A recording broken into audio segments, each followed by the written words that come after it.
बिस्मिल्लाहिर्रहमानिर्रहीम।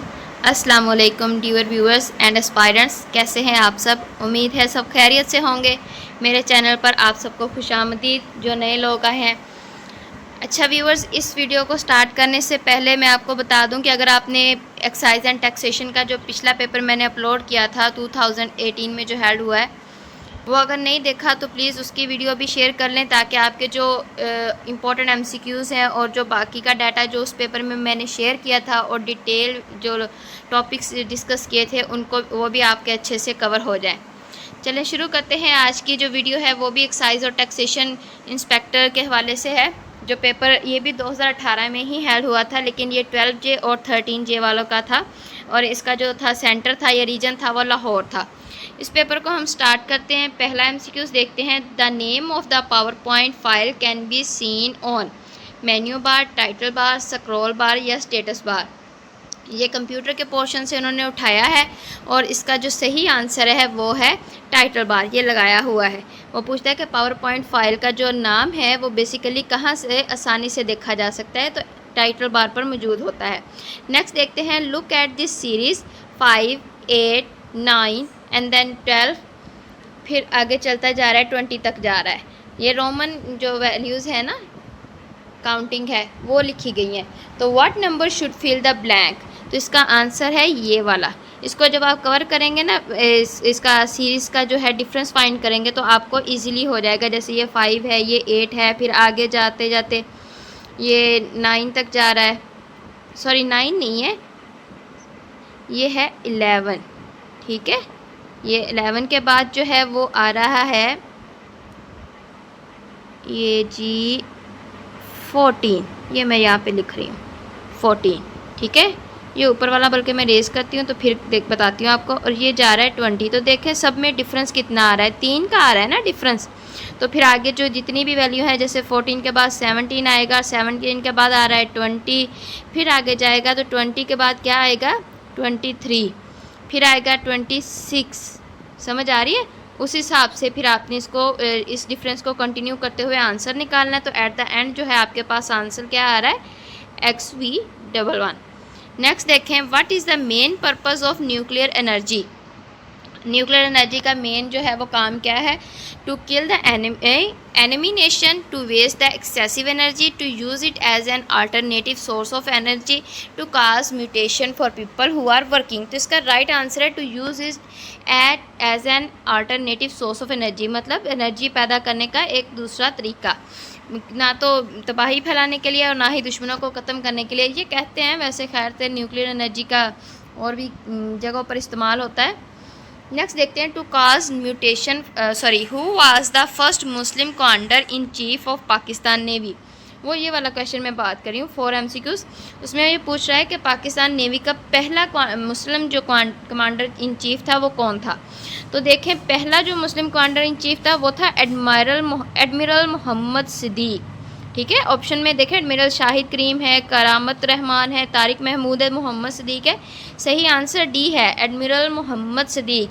और अगर आपसे पूछ ले कि करंट पेपर में आ सकता है कि करंट जो है पाकिस्तान का नेवी का जो है कमांडर इन चीफ वो कौन है, तो याद रखिए सामने लिखा हुआ है एडमिरल नवीद अशरफ। इसके अलावा ये 2023 में मैंने रेडी किए थे पेपर्स। तो आप जो है वो इसको अगर और भी अच्छे से देखना चाहें तो अभी के जो करंट अफेयर्स हैं उनको देखें। वैसे मैं और भी अपलोड करूँगी, साथ साथ आप खबरें देखें, उसमें आपको पता चल जाएगा, नहीं तो गूगल से सर्च कर सकते हैं।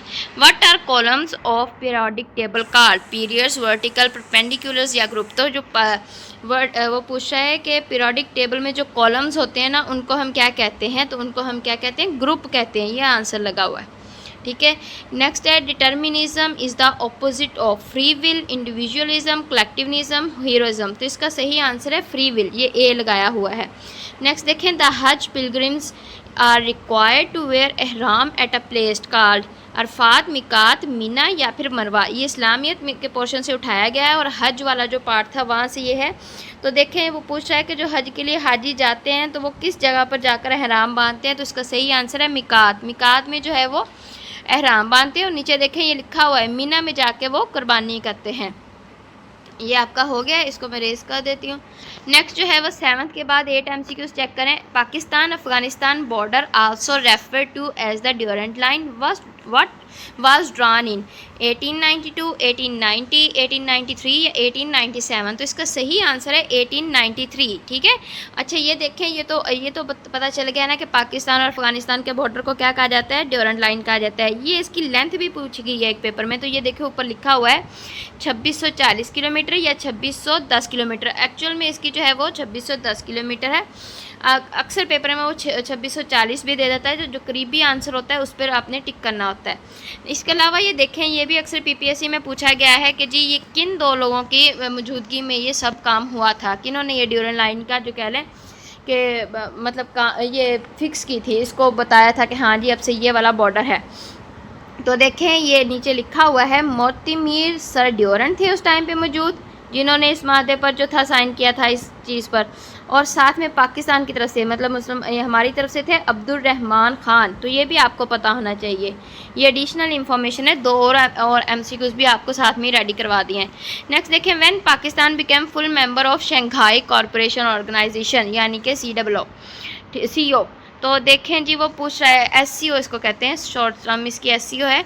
वो पूछ रहा है कि पाकिस्तान कब SCO ऑर्गेनाइजेशन का एक्चुअल में परमानेंट मेंबर बना था, ठीक है। फुल मेंबर मतलब परमानेंट, तो ये इसकी शॉर्ट एब्रीविएशन भी देख लिए, SCO शंघाई कॉरपोरेशन SCO इसको कहते हैं, ठीक है। अक्सर पेपर में SCO के हिसाब से भी वो पूछ लेता है।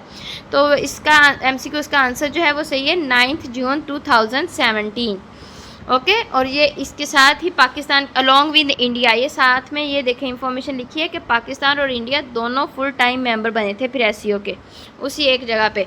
अच्छा ये जो SCO वाला पार्ट है ये साथ में ना लिखा गया है, ये देखें SCO वाला, ये वाला जो है ये हमारा एडिशनल इंफॉर्मेशन है जी, ये वाली, ठीक है। ये मैं आपको अभी करवा देती हूँ, थोड़ा सा ये पहले वाले MCQs देख लें हम, तो फिर मैं आपको वो भी करवा देती हूँ। अगला देखें 10 the largest internet using country in the world is India, Russia, China या फिर USA। इसका सही आंसर चाइना है। इस वक्त सबसे ज़्यादा इंटरनेट जो है चाइना में इस्तेमाल होता है। देखें the first migration of the companions and relatives of the holy prophet was to यरूशलेम, मदीना, इथोपिया या बगदाद। वो पूछता है हुज़ूर पाक सल्लल्लाहु अलैहि वसल्लम के साथ जो है सहाबा कराम ने पहली जो हिजरत की थी वो कहाँ पर की थी, तो इसका सही आंसर है इथोपिया, हबशा में की थी, ठीक है। और इसके साथ ही आप देखें इसकी एडिशनल इन्फॉर्मेशन है कि कितने लोगों ने हिजरत की थी, तो ये देखें लिखा हुआ है साथ में, मैं इसको थोड़ा सा खुला करती हूँ। 11 मेल थे, मतलब 11 मर्द थे इस हिजरत में, और जो थी 4 वुमेंस थी, साथ में लिखा है 14 वुमेंस थी। और ये हज़रत उस्मान अलैहिस्सलाम की हज़रत उस्मान रज़ी अल्लाह तआला अन्हा की क़यादत में ये हिजरत की गई थी, ओके। ये जो है इथोपिया को आप याद रखिएगा कि इसे पहले हबशा कहा जाता था, साथ में लिखा हुआ है। नेक्स्ट देखें when no tariffs are imposed on all imports and exports it is called.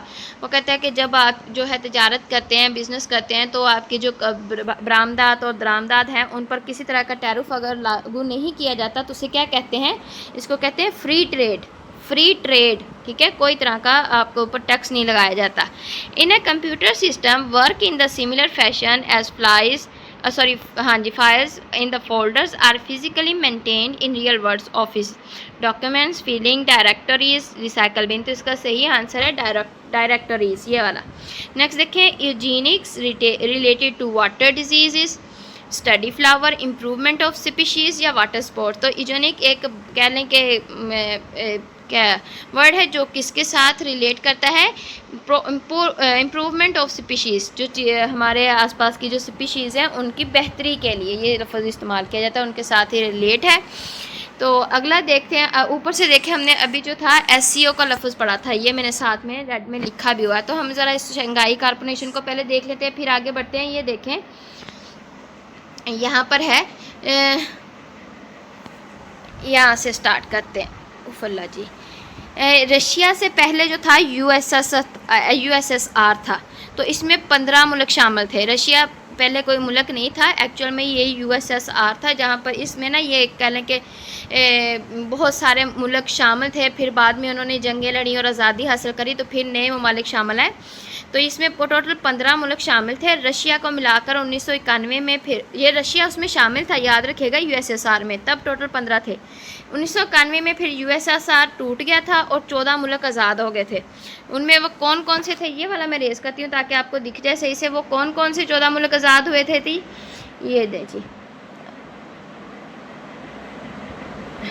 ये थे रशिया, कजाकिस्तान, किर्गिज़स्तान और तुर्कमानिस्तान। ये देखिए ऊपर वाले में, देखे मैं कर देती हूँ, Kazakhstan, Uzbekistan, Tajikistan, Turkmenistan, Azerbaijan, Georgia, Armenia, Belarus, Ukraine, Moldova, Bulgaria, Lithuania, Baltic और रोमानिया। ये जो वो 14 कंट्रीज़ थे जो फिर यूएसएसआर से अलहदा हो गए। फिर उसके बाद उन्होंने अपने जो ममालिक को कहने के अपने कंट्रोल में कर लिया, सारा उन्होंने खुद देखना शुरू कर दिया। उसी के बाद जब यूएसएसआर टूटा ना, तो फिर शंघाई 5 जो है ये ऑर्गेनाइजेशन जो वजूद में आई 1996 में, ये देखें साथ में लिखा हुआ है। और इसमें कौन कौन था, शंघाई 5 का मतलब था 5 ममालिक पर मुश्तमिल ऑर्गेनाइजेशन। तो ये रशिया था, कजाकिस्तान था, किर्गिज़स्तान था, किर्गिज़स्तान, चाइना और ताजिकिस्तान। ये एक्चुअल में चाइना ने बनाई थी और इसमें ये टोटल 5 कंट्रीज शामिल थे। फिर 2001 में उज़्बेकिस्तान भी इसमें शामिल हो गया, जिसका नाम बदलकर एससीओ रख दिया गया, मतलब शंघाई कॉरपोरेशन ऑर्गेनाइजेशन। तो ये इसके यहाँ से ये वाला जो एमसीक्यूज़ है वो इसी टॉपिक से उठाया गया है। पेपर में पूछा गया है कि शंघाई जो एससीओ है, शंघाई कॉरपोरेशन ऑर्गेनाइजेशन, इसका पुराना नाम क्या था। तो याद रखिएगा, इससे पहले कहते थे शंघाई 5 और ये वजूद में कब आई, 1996 में, ठीक है। और ये भी उसने पूछा है कि उज़्बेकिस्तान जो है एससीओ का पार्ट कब बना। तो देखें ये साथ में लिखा हुआ है, 2001 में जो है था उज़्बेकिस्तान ने एससीओ शंघाई 5 को ज्वाइन किया और फिर इसका नाम बाद में बदलकर एससीओ रख दिया गया। और एससीओ नेम कब रखा गया, शंघाई कॉरपोरेशन ऑर्गेनाइजेशन नाम कब रखा, 2001 में। ये भी पीपीएससी में आए हुए हैं, ये सारे के सारे एक्चुअल में पीपीएससी के एमसीक्यूज़ ही हैं। नेक्स्ट देखें, इंडिया और पाकिस्तान 2005 में इन्होंने फिर एप्लीकेशन दी थी कि हमें भी एससीओ का मेंबर बनाए, और फिर 9 जून 2017 को ये भी एससीओ का हिस्सा बन गए। ये देखें, यही चीज़ जो है यहाँ पर, ये वाला एमसीक्यूज़ आया था ना, ये वाला जो हमने अभी पेपर में डिस्कस किया है, वो इसी पार्ट से उठाया गया है, इसीलिए इसको साथ में किया गया। इंडिया और पाकिस्तान दोनों उस टाइम पे बने थे। 2023 में ईरान भी एससीओ का हिस्सा बन गया, ये भी याद रखिएगा। बेलारूस और मंगोलिया एससीओ की ऑब्जर्वेंट स्टेट थी उस टाइम पे। अभी एससीओ को इन्होंने एप्लीकेशन दी थी कि हमें भी एससीओ में शामिल करें। फिर क्या हुआ कि इनको ना ऑब्जर्विंग स्टेट्स के तौर पर रखा गया। अभी के चले पहले देखते हैं, इनकी ग्रोथ चेक करते हैं इन कंट्रीज़ की, और फिर डिसाइड करेंगे कि आया ये एससीओ का हिस्सा बनाए इनको या नहीं बनाए। तो ऑब्जर्वर स्टेट इस टाइम पे कौन सी है, 2 है। 30% ऑफ ग्लोबल जीडीपी ये कवर करती है एससीओ ऑर्गेनाइजेशन जो है। 40% इनकी ओवरऑल ग्लोबल पॉपुलेशन कवर करती है, ये 5-6-7 मुल्क मिलकर, ठीक है। हेडक्वार्टर जो है एससीओ का वो बीजिंग में है। बीजिंग आपको पता है चाइना का दारुल हुकूमत है। और सेक्रेटरी जनरल कौन है इसके एससीओ के, चंगमिंग, ये भी पूछा है उन्होंने, ठीक है। नेक्स्ट, लास्ट मीटिंग इसकी कब एससीओ की हुई है, इंडिया में हुई है जी 2023 में। और फर्स्ट मीटिंग जो है शंघाई में हुई थी 1996 में। ये भी पूछा है उन्होंने कि करंट इसकी मीटिंग कब हुई है और इसके जो फर्स्ट जो थी मीटिंग वो किस साल हुई है और कहाँ पर हुई है। ओके, ये आपका एससीओ ऑर्गेनाइजेशन का मैंने टॉपिक भी साथ में ही कवर करवा दिया। इसको और भी डिटेल में करेंगे हम जब मैं ऑर्गेनाइजेशन ऑफ वर्ल्ड जो है उसका ओवरऑल पूरे जो लेक्चर्स हैं हर एक ऑर्गेनाइजेशन को डिटेल में जो यूट्यूब पर मैं अपलोड करूँगी, तो इससे आप वहाँ से और भी ज़्यादा बेहतर तरीके से कर सकते हैं। नेक्स्ट आते हैं, हमारा 15वां एमसीक्यूज़ है, what do you see if you hover the mouse over a chart object. वो पूछता है क्या देखते हैं अगर आप माउस जो है वो चार्ट ऑब्जेक्ट पर डालें। तो की tip, screen tip, chart tip या चार्ट की। तो इसका सही आंसर है स्क्रीन टिप, ये बी लगाया हुआ है। नेक्स्ट देखें, the prestigious Magsaysay award are name after Ramon Magsaysay. He was also known for his land reforms program to diffuse communist insurgency. Who was Ramon Magsaysay. अच्छा, वो कहते हैं कि जो प्रीशियस जो बहुत अहम और मैग्सेसे अवार्ड है वो रेमोन मैग्सेसे के नाम पर रखा गया है, ठीक है। तो मुझे ये बताएं कि रेमन मैग्सेसे था कौन। तो president of Philippines, prime minister of Spain, president of Vietnam या प्रेसिडेंट प्रेसिडेंट ऑफ कंबोडिया, तो इसका सही आंसर है प्रेसिडेंट ऑफ फिलीपींस। ये फिलीपींस के सदर थे और फिर उन्हीं के नाम पर ये जो है अवार्ड जो है फिर आगे कंटिन्यू किया गया। अगला हम लोग देखते हैं the cultural centre of ancient Gandhara civilization was situated at Harappa, कोडिजी, मोहनजोदाड़ो और टैक्सिला। तो इसका सही आंसर टैक्सिला है। ये देखें, इसके अलावा ये जो चार को हाईलाइट किया है यानी हड़प्पा, कोडिजी और मोहनजोदाड़ो और टैक्सिला को, ये इसलिए है कि इसको डिटेल में मैंने अपने नोट्स में लिखा है। ये भी इंशाल्लाह मैं जब वर्ल्ड जियोग्राफी आएगा या उसमें हम या पाकिस्तान जियोग्राफी के जो बाकी के पार्ट्स रहते हैं मेरे, उन सब में मैं ये अपलोड करूँगी, तो वहाँ पर हम डिटेल से देखेंगे। हमारे पेपर के साइड पे जगह नहीं थी इसलिए यहाँ पे ये कवर नहीं करवाया। ओके हो गया, इस पर टाइम बहुत लग जाएगा। Who postulated the law of universal gravitational, वो कहता है कि जो यूनिवर्सल ग्रेविटेशनल लॉ है वो किसने लिखा? निकोलस कॉपरनिकस और केपलर, आइजैक न्यूटन या एल्बर्ट आइंस्टाइन। तो आपको पता है यूनिवर्सल ग्रेविटेशनल वाला जो है लॉ वो आइजैक न्यूटन ने दिया है। न्यूटन के लॉ पता है ना ग्रेविटी के। इसके अलावा देखें, choose the correct meaning of the idiom to drive home. ये मुहावरे का असल मतलब पूछ रहा है। टू ड्राइव होम का क्या मानी है? To one's root, to return to original position, to return home, to emphasise a point. तो इसका सही आंसर है टू एम्फिसाइज अ पॉइंट। ठीक है, नेक्स्ट है exposure to sunlight result in formation of dash in the body. वो पूछता है कि जब आप सूरज की रोशनी में जाते हैं तो उसके नतीजे में आपकी बॉडी में क्या पैदा होता है? Vitamin A, vitamin C, vitamin K और विटामिन डी। तो इसका सही आंसर है विटामिन डी। ये हड्डियों के लिए बहुत कहने के सही होता है, बहुत अच्छा होता है। Choose the synonym of radiant. Radiant का मतलब होता है चमकता, तो सिनोनिम होता है एक जैसा मानी रखने वाला। तो वो पूछता है चमकता जो है लफ्ज़ रेडियंट, इसका सिनोनिम क्या है? तो देखें, ग्लोइंग, ग्लिटरिंग, फ्लिकरिंग, डिमिंग। तो सही आंसर है इसका ग्लोइंग, वो भी चमकता ही कहलाता है। नेक्स्ट देखें, the longest river in Asia, Indus, Ganges या ब्रह्मपुत्रा या यांगतस। तो इसका सही आंसर है यांगतस। अच्छा, ये देखें, जब मैंने रिवर एंड ब्राजिज ऑफ पाकिस्तान वाला जो लेक्चर है अपलोड किया था वो 2 पार्ट में है कि आपको पता है रिवर वाला पार्ट ही अकेला इतना लंबा हो गया था, उसके बाद हमने ब्राजिज को अलहदा से पढ़ा था। तो मैंने उसमें आपको सारा करवाया था कि पाकिस्तान का बड़ा रिवर कौन सा है, कितनी नहरें, कितने ब्राजिज बने हुए हैं, कौन कौन से कहाँ पर हैं।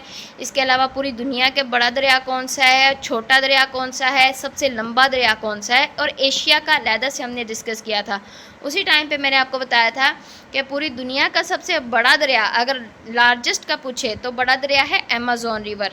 अगर वो पूछे पूरी दुनिया का सबसे वर्ल्ड लार्जेस्ट लॉन्गेस्ट रिवर, सबसे लंबा दरिया कौन सा है, तो वो है नाइल रिवर।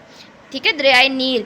अगर वो पूछे कि एशिया का सबसे लंबा दरिया कौन सा है, जो कि अभी से एमसीक्यूज़ में उसने पूछा है, तो वो है यांगतस रिवर। यही वाला एमसीक्यूज़ है ना, ये हम पहले डिस्कस कर चुके हैं उस वाले में लेक्चर में। तो ये चाइना में है यांगतस रिवर। ठीक है, ये चाइना के में है। और अगर आपसे पूछे कि पाकिस्तान का सबसे बड़ा दरिया कौन सा है और लंबा भी, तो आप कहेंगे जी इंडस रिवर है। ओके, इंडस जो है वो पाकिस्तान में है। ये साथ में मैंने लिखे हुए हैं, इंडस तो हमें पता है ये पाकिस्तान में है। गैंगस भी पढ़ते हैं कुछ लोग, गैंजस भी पढ़ते हैं इसको, और जैंजस भी, जो आपको सही लगे। ये जो है ये साउथ अमेरिका में है, ये ब्रह्मपुत्रा इंडिया का है और यांगतस चाइना का है। ठीक है, आपके और भी मैंने साथ में 4 और भी एमसीक्यूज़ रेडी करवा दिए। नेक्स्ट देखें, hydrophobia is a symptom of which of the following disease. वो पूछा है हाइड्रोफोबिया जो है वो किस बीमारी की अलामत है, किसके अलामत इसको ज़ाहिर करता है? मलेरिया, कोलेरा, स्मॉल पॉक्स या रेबीज़। तो इसका सही आंसर है रेबीज़, ये डी लगाया हुआ है। नेक्स्ट देखें, the commander of a non Muslim in the battle of Uhud. वो कहता है कि जो गज़वा ओहद हुई थी उसमें काफरों की तरफ से जो कमांडर था वो कौन था? अबू सुफियान, अबू जहल या फिर अबू लहब या इब्ने अब्देवाद। तो इसका सही आंसर है अबू सुफियान। तो काफरों की तरफ से कौन था? अबू सुफियान था। अच्छा, ये गज़वा ओहद के बारे में पूछा है तो इसकी एडिशनल इन्फॉर्मेशन मैं दे देती हूँ कि जो बैटल ऑफ ओहद थी ये 3 हिजरी को हुआ था। 3, ठीक है, हिजरी को 3। और ये गज़वा ओहद का एग्जैक्ट डेट अगर वो पूछ ले पेपर में तो याद रखिएगा 7 शवाल 3 हिजरी। तो 7 शवाल 3 हिजरी को गज़वा ओहद हुआ था। ये अपने साथ नोट कर लीजिएगा, ये एडिशनल इन्फॉर्मेशन है मैं आपको दे रही हूँ, ये भी पेपर में पूछे गए हैं। और अगर वो पूछ ले कि इंग्लिश के महीनों के हिसाब से तो बता दीजिएगा, आपको पता होना चाहिए कि इंग्लिश के महीनों में ये बनता है गज़वा ओहद 23 मार्च 625 ईस्वी में। ठीक है, और गज़वा ओहद के बारे में और भी क्वेश्चन है, तो ये भी देखें कि गज़वा ओहद वो गज़वा थी जिसमें हज़रत हमज़ा रज़ी अल्लाह तआला अन्हा शहीद हुए थे, ठीक है। इसके अलावा हज़रत मुहस्सब बिन उमैर शहीद हुए थे और हज़रत हंज़ला शहीद हुए थे। उन्हें गुस्लुल मलाइका भी कहा जाता है क्योंकि हज़रत हंज़ला रज़ी अल्लाह तआला अन्हा वो सहाबी थे जिनको फिर फरिश्तों ने जो था गुस्ल दिया था। आपको समझ आ रही है। इसके अलावा हज़रत हफ्ज़ा रज़ी अल्लाह तआला अन्हा की हुज़ूर पाक के साथ शादी हुई थी 3 हिजरी को, ये भी साथ में मैंने आपको बता दिया है। नेक्स्ट देखें जी, A hybrid computer resembles digital computer, resemble analog computer, resemble both digital and analog computer या none of these। तो hybrid का मतलब होता है ऐसा कंप्यूटर जो दोनों तरह से इंफॉर्मेशन दे, डिजिटल भी और एनालॉग भी। तो इसका सही आंसर है सी। नेक्स्ट देखें, साइकोपैथ जो है मीन्स, इसका क्या है, साइकोफेंट है, सॉरी साइकोपैथ नहीं है, sycophant means one who flutters, one who praises one self. तो इसका सही आंसर देखें जो है वो ए है, वंस हु फ्लैटर्स। एक्चुअल में साइकोफेंट का मतलब होता है खुशामदी, जो हर एक की खुशामद करता रहता है अपने काम निकलवाने के लिए। तो इसका सही आंसर है ए, वन हु फ्लैटर्स। ओके, अभी या नेक्स्ट हम पेज देखते हैं, उसका ऊपर से देखें 27 MCQ। Rashid buy 3 books for RS16, RS मतलब rupees, 16 rupees each and 4 books for 20 rupees each. What will be the average price of the book. ये साथ में मैंने देखे करवाया भी हुआ है क्वेश्चन कि उसका सही आंसर जो है वो 20 है। किस तरह से, टोटल प्राइस आपको पता है वो कितनी है, 3 बुक्स का उसने 16 दिए हैं और 4 जो है वो बुक्स का उसने 23 रुपये दिए हैं। उनको आपस में हमने मल्टीप्लाई करके प्लस किया है तो 140 आया था। हमारे पास टोटल बुक्स कितनी बनती हैं, देखिए पहली दफ़ा राशिद ने 3 बुक्स खरीदी थी 16 की, और फिर 4 बुक्स कितने की खरीदी हैं 23 की। ओवरऑल उसने कितनी बुक्स खरीदी, 7, साथ में लिखा हुआ है, ये देखें टोटल बुक 7 उसने डिवाइड की थी। तो एवरेज हमने फाइंड करनी है, तो मतलब 140 को 7 पे डिवाइड करेंगे तो आपके पास एवरेज वैल्यू आ जाएगी, 20 रुपीज़ की थी value. The oldest revealed divine book इस तौरात, ज़बूर, इंजील, कुरान। तो आपको पता है जो 4 जो हैं इल्हामी किताबें, उसमें सबसे पहले जो किताब नाजिल हुई थी सबसे पुरानी वो कौन थी, तौरात थी, ठीक है, ज़बूर, इंजील, कुरान। अच्छा, इसमें देखें बाकी सब तो जैसी भी हैं, इसमें जो इंजील है इसको गॉस्पेल भी कहा जाता है, ये सामने लिखा हुआ है गॉस्पेल, GOSPEL, गॉस्पेल भी कहा जाता है, और आजकल आपको पता है बाइबल कहते हैं वहाँ के यहूदी जो हैं उसे। नेक्स्ट देखें, identify the correct spelling in the following series of word. ये सही स्पेलिंग आपने बताने हैं, तो आप देखें ओकेजनली बी इसका आंसर सही है, OCCASIONALLY, ओकेजनली इसको पढ़ते हैं। देखें, the first formal summit of BRICS member states was held in Yekaterinburg in 2009, in which country is Yekaterinburg located in. अच्छा देखें, ये भी एक ऑर्गेनाइजेशन जो है वो ब्रिक्स, उसमें से उसने MCQs उठाया। देखें इस पेपर में 2 ऑर्गेनाइजेशन को उसने देख लिया, ऊपर हमने SCO को डिस्कस किया, अब इसने ब्रिक्स का पूछ लिया, इसको भी मैं आपको डिटेल से बता देती हूँ।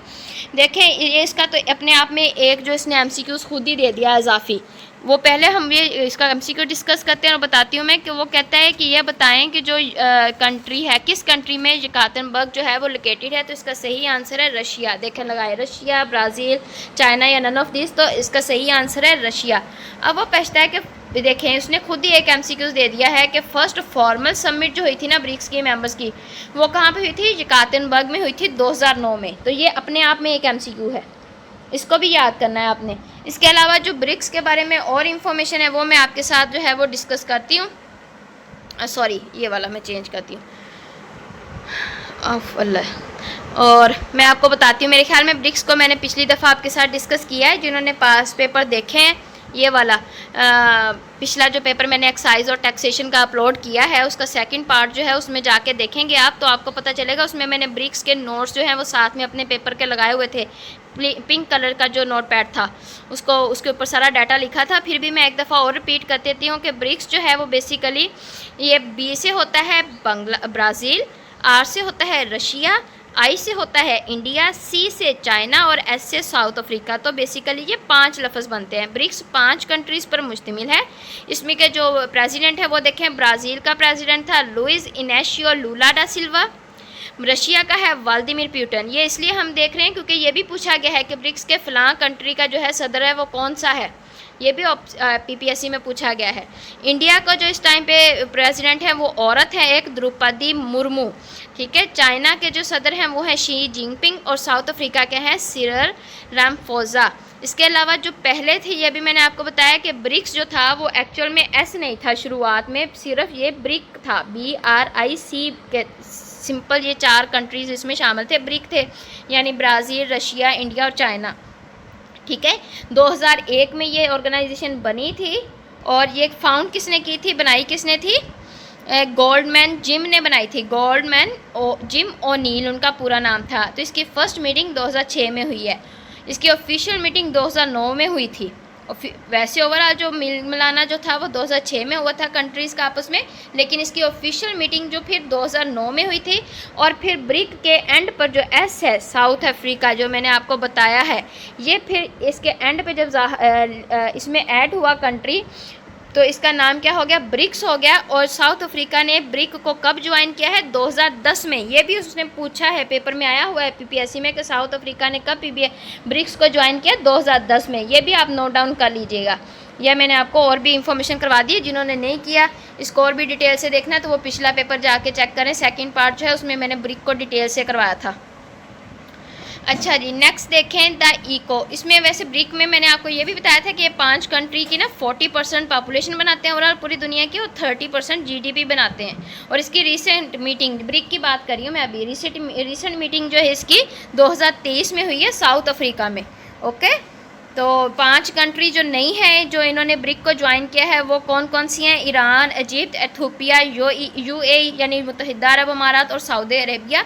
ये 5 नई कंट्री हैं जिन्होंने ब्रिक को ज्वाइन किया। और कब किया है, फर्स्ट जनवरी, ये जनवरी है, 1 जनवरी 2024। तो ये 5 नई कंट्रीज़ हैं जिन्होंने ब्रिक को ज्वाइन किया है। नेक्स्ट देखें the ECO secretariat is in Pakistan, Turkey, Turkmenistan या ईरान। तो ये देखें, ये एक और ऑर्गेनाइजेशन से उसने पूछ लिया, तो इसकी सेक्रेटेरिएट का ऑफिस जो है वो ईरान में है। What does DNA stand for in genetics, DNA का मतलब क्या है, तो ये हम शुरू से पढ़ते आ रहे हैं 9th 10th की किताबों में, डीऑक्सीराइबोन्यूक्लिक एसिड, ये इसका सही आंसर A है। नेक्स्ट देखें, how many prophets are mentioned in the Quran, तो इसका सही आंसर है 26। एक्चुअल में जो सही आंसर है वो 26 है, लेकिन इसमें ऑप्शन नहीं था 26 का, तो फिर जो हमने 26 के करीबी नंबर था 25, उसको हमने टिक किया है। अगला देखें इसको मैं रेज करती हूँ। The Shandur pass at the height of 12,205 feet connect Chitral and Gilgit. अब देखें मज़े की चीज़, जो शंदूर पास 2 दफ़ा रिपीट हो गया। जो पिछला पेपर हमने एक्साइज एंड टैक्सेशन का सॉल्व किया है, पहली ही वीडियो उस पेपर की, तो उसका जो पहला MCQ था वो यही था कि शंदूर पास किन 2 जगहों को आपस को मिलाता है, तो चित्राल और गिलगित। ये एक ही क्वेश्चन 2 दफ़ा सेम टू सेम रिपीट हुआ है। नेक्स्ट देखें, इफ़ 4 = 8, 5 = 15, 6 = 14, दैन 7 = इसका पैटर्न, इसका सही आंसर है 5। और देखिए इसका पैटर्न क्या है, 4 को 2 से ज़रा किया 8, 5 को 3 से किया 15, 6 को किया 4 से 24 और 7 को 5 से किया 35। तो ये देखें अपने आप में ये पैटर्न कैसे रिपीट हो रहा है, 1 2 3 4 5। तो मतलब 7 को 5 से ज़रब किया तो 35 आया, समझ में आया। अगर कोई अगला वो वर्ड पूछता तो ये होता है कि 8 को फिर 6 से ज़रब करते तो 42 आता। ठीक है, ये पैटर्न आपको समझ में आ गया। 8 6 48 होता है, सॉरी मुझसे गलती हो गई है। नेक्स्ट देखें, robot is a machine which is controlled by a software contained in a chip, is used in the field of S manufacturing, military, medical, all of this. तो बेसिकली ये ऑल ऑफ दिस आएगा, क्योंकि आपको पता है robot जो है वो हर तरह की इंडस्ट्री में आजकल काम कर रहा है। The holy Zabur was revealed on Hazrat Musa, हज़रत यूसुफ, हज़रत दाऊद, हज़रत ईसा। तो ये सारी हमें 4 अलहामी किताबों का हमें पता है। ठीक है, तो तौरात, ज़बूर, इंजील, कुरान मजीद कहाँ कहाँ किस किस नबी पर हुई थी नाज़िल। तो यह हमें देखें तो ज़बूर जो थी वो हज़रत दाऊद अलैहिस्सलाम पर हुई थी। हज़रत यूसुफ अलैहिस्सलाम पर कोई जो है वो किताब अलहामी किताब नहीं थी, उन पर सहीफ़े वगैरह थे। नेक्स्ट देखें, which batsman broke Hanif Mohammad 35-year-old record of scoring 499 run in first class cricket. वो पूछता है कि ये क्रिकेट के हवाले से है, एक्चुअल में गेम्स के हवाले से। इसका सही आंसर है ब्रायन लारा। वो पूछ रहा है कि मोहम्मद हनीफ का 35 साल पुराना रिकॉर्ड जो था 499 रन बनाने का फर्स्ट क्लास क्रिकेट में, वो किसने तोड़ा, तो ब्रायन लारा ने तोड़ा था। ओके, अभी हम 38 MCQs इनको किया है, इसको आप डिटेल से देखें, इसको रिपीट करें। इंशाल्लाह जो बाकी के MCQs हैं वो मैं ना अगली वीडियो में आपके साथ शेयर करूँगी। आपका बहुत बहुत शुक्रिया इस वीडियो को देखने का। इसको आपकी बेहतरी के लिए ही बनाया गया है। एक्चुअल में बच्चों को कुछ को नहीं पता कि पेपर्स को कैसे सॉल्व करना है, पास पेपर्स को कैसे देखना है, तो ये आप लोगों को बताने के लिए है कि जी आप किस तरह से अपनी तैयारी करें, पास पेपर्स को किस तरह से सॉल्व करें। इंशाल्लाह कल नई वीडियो के साथ मिलेंगे। आप लोगों में से जिन लोगों ने वीडियो को मेरे चैनल को सब्सक्राइब के लिए किया है, बहुत शुक्रिया उनका प्लीज़। और जो नए आए हैं व्यूवर्स, उनसे गुजारिश है कि आप मेरे चैनल को सब्सक्राइब करें, लाइक करें और दूसरे लोगों तक भी शेयर करें ताकि दूसरों का भी भला हो सके। इसके अलावा जो नई वीडियोस हैं वो मैं अपने चैनल पर अपलोड करती रहूँगी, तो साथ में आप बेल आइकन दबा दें ताकि आपको नई आने वाली वीडियोस के लिंक मिलते रहें और आपको उसका पता चल जाए टाइम टू टाइम। इंशाल्लाह हम कल इसका सेकंड पार्ट जो है वो इसको डिस्कस करेंगे डिटेल में। आज ही की तरह कल नए वीडियो के साथ मिलेंगे। तब तक के लिए अल्लाह हाफ़िज़।